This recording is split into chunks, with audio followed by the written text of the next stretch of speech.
Hi, everybody. Welcome back to KHS 110. As you settle in to learn a bit more about occupational wellness and health initiatives for this week, let's take a pause, look back to last week's topic of emotional and mental health. And how are you doing? Are you stressed? Are you happy? Are you celebrating something good?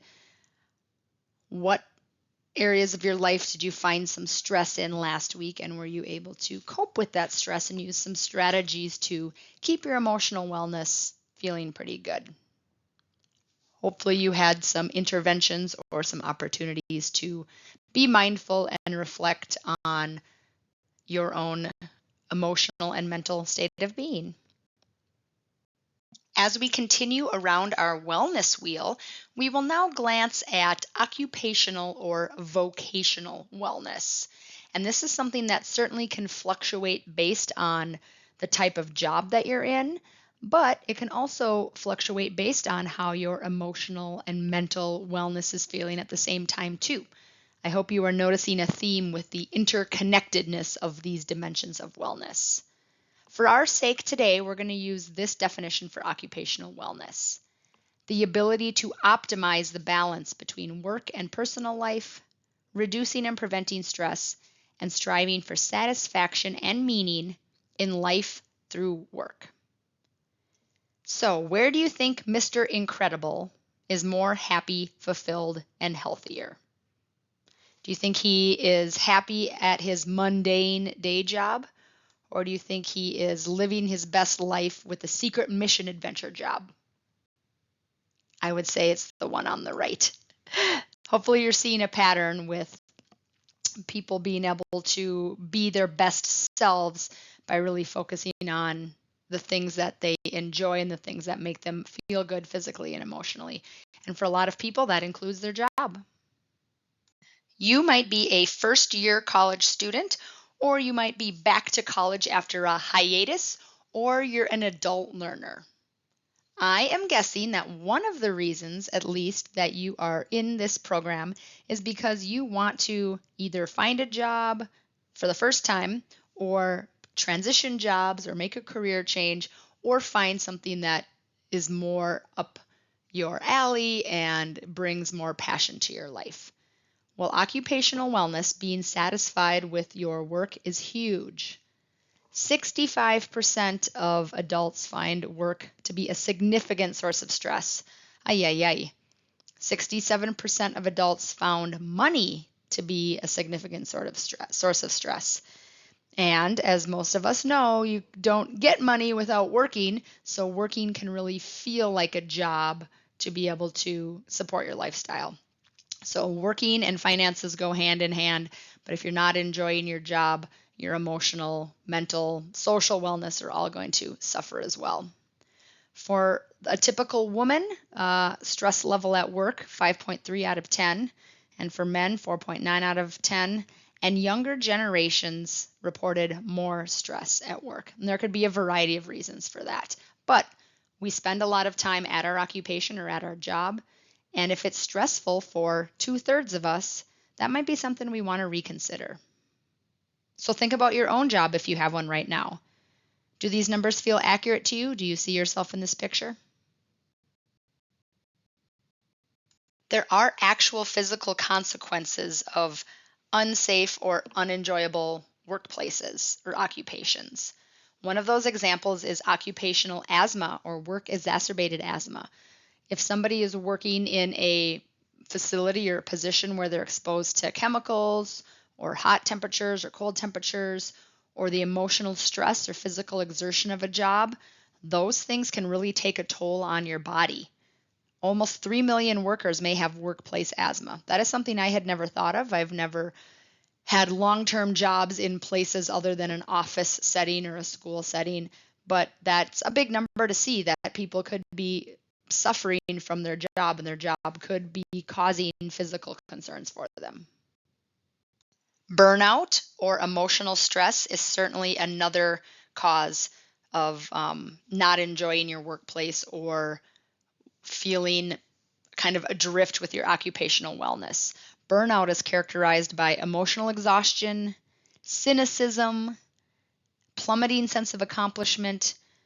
You might view other people as objects or things to get out of the way instead of cooperating with. And almost half of all United States physicians meet the definition for burnout. They either are feeling unsupported or unimportant or exhausted, or they don't believe in the work that they're doing anymore. And I would assume that people in the medical field, especially after COVID-19, really felt those burnout symptoms. So not just physical exhaustion and physical burnout, but also emotional or mental. Or if you are in a workplace environment where the people who are there are unsupportive, that can also be a big source of stress. There is research behind the idea that your workplace might not be the best environment, either physically or emotionally. People exhibit different physical and mental signs and symptoms of illness when at work. 10% of workers took a mental health day from work in the last year, and I'm actually surprised that that's not higher. But of that 10%, 75% of those were women, which you might view in a typical maybe workplace, especially in the United States. Women might be the caregivers for family members or children, and then they're also balancing a career.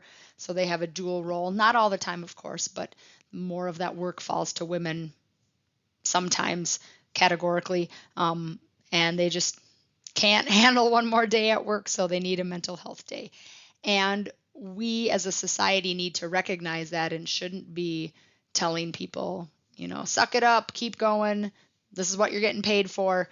We need to recognize when people need to take a step away from work, because work is just all encompassing and is a big source of stress. Here are some more headlines from some research studies. And it seems like there are a lot of risks when you go to work, right?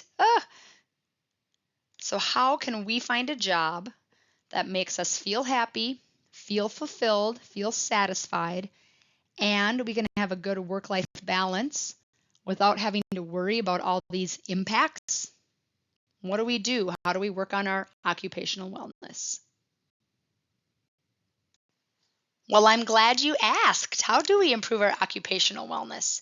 Take a few minutes to read through these and maybe jot down a couple of notes about if you feel like this is happening in your life right now, or if you need to give a little bit more energy to making some of these changes.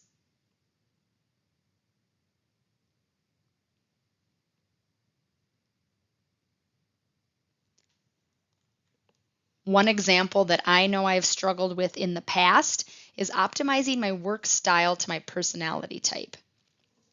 So I enjoy being with people and enjoy the socialization of being in an office setting.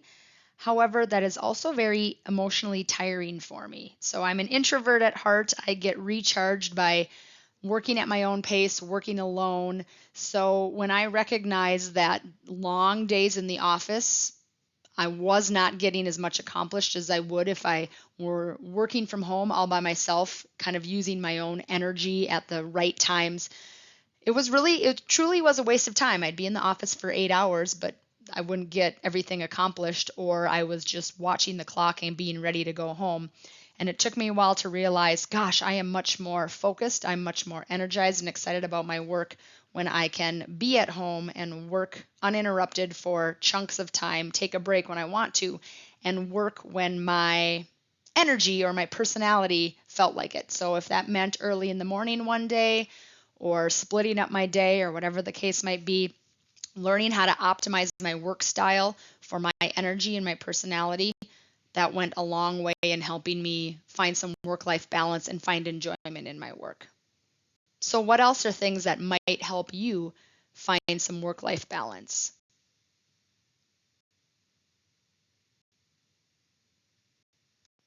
If you are thinking about pivoting careers, or perhaps you're just starting out with your job exploration, here's some things to think about.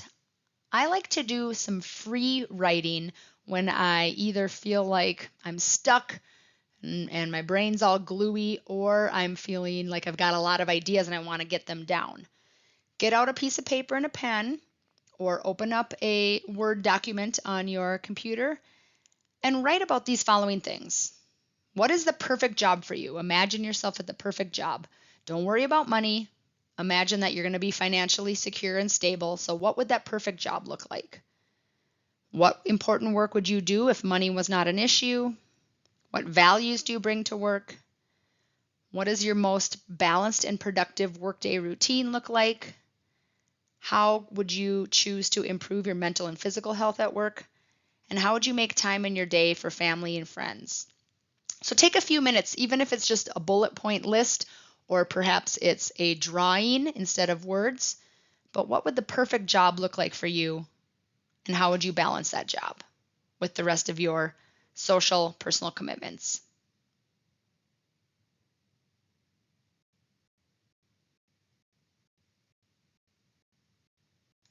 Take a look at that sheet of paper that you either typed on or wrote on. Maybe you named a career for yourself or a job title. Or maybe you just wrote down things like, I want to be outside, I want to work in the mornings, I want to work alone, I want to work with other people.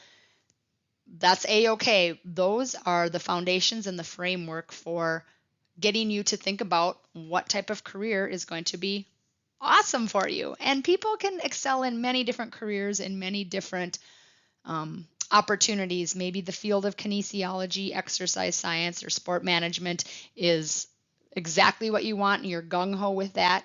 Maybe you're just exploring. Maybe you have no idea at all. Of course, I would encourage you to visit our Career Development Center, either on campus or online, to get you thinking a little bit more about some of the opportunities. But don't panic if you don't know yet. That's okay. After college, I didn't know what I wanted to do, so I just kept going to school. I went to grad school, and then I got connected with some people who were doing things that looked way fun to me, and I asked them questions about, hey, how can I be you in a few years? And it went from there. That's not going to be everybody's job path. However, when you have some concrete thoughts in your mind and a framework of what you want to see, maybe what's not negotiable for you when it comes to a workplace, that can really help steer you in the right direction. So where should you work? For your assignment this week, you can look at the state of Minnesota or around the United States, top 100 places to work. This is just one survey out of a few different companies that do this, but they took a look at different factors, including companies that prioritize the health and satisfaction of their employees by offering different opportunities and perks. Sadly, the United States actually is not very competitive when it comes to perks and benefits, especially compared to European countries. The salaries might be up there, but there are a lot of fringe benefits that we could do better at as a country to help our workers really feel that sense of occupational wellness. So let's take a look at what some of those benefits might be. When we look at the United States compared to the rest of the world, here's a list of benefits that seem like no-brainers, but lots of times in the United States, people really have to negotiate for them. So in other countries around the world, both mothers and fathers get paid to be on parental leave. In the United States, you are not guaranteed a paid maternity leave. You can apply for what's called FMLA and take a long-term or short-term disability and potentially get paid half of your salary maybe because you're on a medical leave of absence. However, there's many companies that do not pay for either parent to be gone for 6 months to take care of their new babies. They will say, yes, you can have your job back, but we're not going to pay you while you're gone. So that is something that for many people is really going to be a deal breaker for them. Paid holidays, general parental leave, paid sick leave, those are things that happen in a lot of other countries, but in the United States, it's kind of a free-for-all. Every company gets to decide and set their policies. The unemployment benefits elsewhere in the world. So if you're in Denmark or Canada or South Africa, your unemployment benefits would be covered differently than they would be covered by the United States. They're government covered here and not always guaranteed. You have to meet certain criteria as well. Parental leave, especially in the European Union, is much more generous. Sometimes mothers get paid to be gone for a year to take care of their children. So I have not yet run into any companies in the United States that will offer a year of paid leave plus your job back for you to stay at home. So that can be a very agonizing decision for families. In Europe, they're racking in the holidays. They get a lot more than the United States does. They get a lot more vacation time or paid time off. So if that is something that's important to you, you're not going to find it in the United States. And in the United States, most benefits are negotiated at each job. So unless you're working at a government job, the government doesn't have really any say in how much time off or pay or fringe benefits you're going to get from working at Target or working at Best Buy or 3M or an insurance agency or at-home daycare. Whatever you decide, the company is going to dictate that. And if you're self-employed, there's some freedom to that, but then there's also can be some other things to think about when you're not working with a big company too. If you can't have it both ways, which maybe you can, but if you find a job and it doesn't give you more money and more freedom, how do you decide? Do I want more money or do I want more freedom? According to the Employee Benefits Network from 2019, these were the top 10 popular employee perks. This is what employees were looking for. Paid family leave, flexible and remote work options, and I think those have changed and expanded since many people had to work from home for a couple of years with COVID. Professional development. Will your company send you somewhere to get trained to learn more? Sabbatical leave. Will your company or place of employment support you to do some research or step away from your job for 6 months or a year to further the knowledge base that you have? A gym membership or an on-site fitness center. Student loan repayment. Wouldn't that be lovely if all of our employers helped pay our student loans back? On-site healthy snacks. I don't know about you, but I'm a sucker for any kind of free food, so that would definitely be a perk of mine. Financial planning resources. Does your company or corporation offer not only retirement plans themselves, but opportunities for you to learn how to secure your future? Public transit assistance. Are they giving you a free bus pass, free parking? And then pet-friendly offices. Some people said it's very important for them to be able to bring their pet to work. So what kinds of questions should we ask? We find ourselves in an interview. I know my first full-time job that I got after graduate school, I did not even read through the contract. I just said yes. I was happy to have a full-time job. I was getting paid $37,000, which a few years ago was decent salary, but knowing what I know now, I would have asked a lot more questions about the benefits package that was coming to me or not coming to me from that full-time job. So some things to ask that after you've been in a job, it's kind of a no-brainer, but if this is the first time stepping into the workforce, don't worry if you didn't know about this stuff, because I certainly didn't, and I wish somebody would have told me. Things like, how much sick time do I get? How many holidays are provided? Do I accrue paid time off? How much can I accrue? How often does it happen? Do I have to work here for a year before I can use vacation? What kind of insurance coverage do you offer? What kind of retirement plan is offered? If I put in money, are you going to match my money? Are there wellness discounts? Are there educational benefits? What happens to my benefits if I leave my company? That can be something that can be a shock to people as well. They might have a retirement plan or other benefits, but as soon as they separate from the company, then those benefits are no longer theirs. So you definitely want to do some research on the fringe benefits that come along with the place that you're considering working at. Here's an interactive activity for you. You can pause the PowerPoint again and get out a piece of paper or type it up on a Word document or maybe draw. But I want you to design your own benefits. What would, again, looking back to your perfect job, you've got the environment set, but what would some other benefits be for you? I want you to think outside the box a little bit. What would make you really happy to come to work? Or if your company or corporation was going to supply you with some things, what things would be right at the top of your list? And nothing's off limits here, but maybe consider, the real life implications. A company is probably not going to be able to give everybody a free private jet. Maybe that's your dream. That would be awesome. But think about some out of the box benefits. Here's some examples. Like, does your car or bike get maintained by your company? Could you drive your car into work and while you're at work, they would take it to get an oil change and get your tires rotated? That would be lovely. At the YMCA, a previous place that I worked, we got paid volunteer time. So I volunteered to do a citywide cleanup. I volunteered to help build a playground. We got released from work and paid to be able to give time back to the community. Unlimited vacation time. If you want to adopt somebody, will your company help pay for those adoption costs and travel costs? REI has something that's called Yay Days, where guess what? You just get to just play with all the stuff, the kayaks and the bikes and the camping equipment. Go out and explore and try the product. Maybe it's really important for you to have a customized standing desk or a treadmill desk or an office that has fancy lights in it. Maybe it's something like getting cake on your birthday and that's all you need and that would be perfect for you.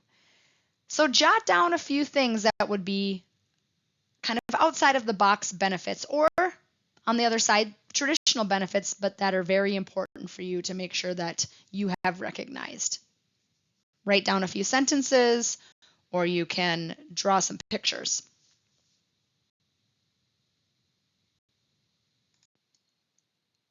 Companies implement health initiatives with the goal of recruiting and retaining employees, hoping that their employees will be healthy so that they can stay with them and they don't lose a lot of money by having unhealthy employees there. So there's health initiatives within the workplaces. There's mixed results on if those health initiatives work or not. You'll get to read a few articles for your discussion boards this week. But health initiatives have also gone global. And the United States, in particular, has health initiatives that they revisit every 10 years. So this is coming up on the 5th or 6th iteration of Healthy People. Healthy People 2030 was released at the end of 2020. It gives goals or health indicators for the next 10 years, what they want to see as focus areas or ways, things to spend resources and time on for our United States population. Each iteration of Healthy People looks a little different. In your course materials, you'll be able to go back and read Healthy People 2020 and compare that to Healthy People 2030. But here are some of the leading health indicators that the government and the experts in science and different areas have decided are important for us to invest in for our society so that we can be healthy. So things like going to the dentist, consumption of calories from added sugars. If you remember from a few weeks ago, the goal is only 10% of our calories from added sugar. But wherever we look nowadays, there's foods everywhere that have added sugars. So it is challenging to select foods that don't have added sugars in them. Drug overdose deaths, exposure to unhealthy air, homicides, household food insecurity and hunger, people who are vaccinated annually against the flu, people who know their HIV status, people with medical insurance, and suicides. Those are some trends or concerns that the powers that be have decided are important for us to focus on for the next 10 years within the United States to really encourage a healthy society. And it takes all of us. We have to commit to healthy behaviors. We have to support our neighbors and friends as they commit to healthy behaviors. But we also have to realize that there are social determinants of health that we might not be experiencing, but somebody else might be. So for instance, people who get a college degree are much less likely to be in poverty, much more likely to be aware of ways to keep themselves healthy and have access to health resources. People who live in different types of neighborhoods, again, right, a social determinant may or may not be able to achieve some of these health behaviors that for some of us, we think, hey, this is easy, this is a no-brainer. I can afford to eat healthy. I have ample opportunity to exercise and space in a space that feels safe and I have reliable transportation to get to my job that pays me very well. That is not everybody's case. So health definitely has a correlation with different social determinants, and that is something that has been more of a focus for this next 10 years. So, as you look through the Healthy People 2030, both for China and for the United States, I'll be curious to know if you agree with those leading health indicators, if you think they're off the mark, and what ways you can personally have your own responsibility for working towards a healthy nation. We'll see you again next week.